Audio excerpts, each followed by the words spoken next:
ಕೋಲಾರದಲ್ಲಿ ಭೀಕರ ಅಪಘಾತ ನಡೆದಿದ್ದು ಮದುವೆ ಮುಗಿಸಿ ಹೊರಟಿದ್ದ ಬಸ್ ಪಲ್ಟಿಯಾಗಿ 30 ಮಂದಿ ಅಪಘಾತದಲ್ಲಿ ಗಾಯಗೊಂಡಿದ್ದಾರೆ.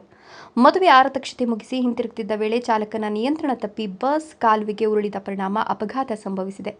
ಬಸ್ ಒಳಗಿದ್ದ 30ಕ್ಕೂ ಹೆಚ್ಚು ಮಂದಿಗೆ ಗಾಯಗಳಾಗಿದ್ದು, ಕೋಲಾರ ತಾಲೂಕಿನ ಸುಗಟೂರು ಗ್ರಾಮದ ಬಳಿ ಅಪಘಾತ ನಡೆದಿದೆ.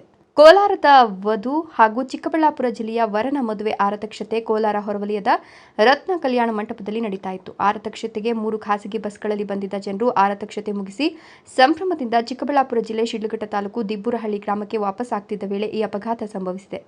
ಬಸ್ನಲ್ಲಿ ಸುಮಾರು 55 ಮಂದಿ ಇದ್ದು, ಆ ಪೈಕಿ 30 ಜನರಿಗೆ ಗಾಯಗಳಾಗಿದೆ. 10 ಜನರಿಗೆ ಗಂಭೀರ ಗಾಯಗಳಾಗಿದ್ದು, ಅದೃಷ್ಟವಶಾತ್ ಪ್ರಾಣಾಪಾಯದಿಂದ ಪಾರಾಗಿದ್ದಾರೆ.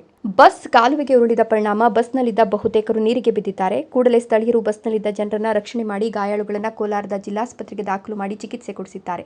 ಸ್ಥಳಕ್ಕೆ ಕೋಲಾರ ಗ್ರಾಮಾಂತರ ಠಾಣಾ ಪೊಲೀಸರು ಭೇಟಿ ನೀಡಿ ಪರಿಶೀಲನೆ ನಡೆಸಿದ್ದು, ಕೆಲ ಮಹಿಳೆಯರು ಮದುವೆಗೆಂದು ಹಾಕಿಕೊಂಡು ಬಂದಿದ್ದ ಚಿನ್ನದ ಒಡವೆ ಹಾಗೂ ಮೊಬೈಲ್ಗಳು ನೀರು ಪಾಲಾಗಿವೆ. ಸದ್ಯ ಅಪಘಾತದಿಂದ ಮದುವೆ ಮನೆಯಲ್ಲಿ ಆತಂಕದ ವಾತಾವರಣ ಸೃಷ್ಟಿಯಾಗಿದ್ದು, ಮದುವೆ ಸಂಭ್ರಮದಲ್ಲಿದ್ದ ಸಂಬಂಧಿಗಳು ಆಸ್ಪತ್ರೆಗೆ ಬಂದು ಗಾಯಾಳುಗಳ ಆರೋಗ್ಯ ವಿಚಾರಿಸಿದ್ದಾರೆ.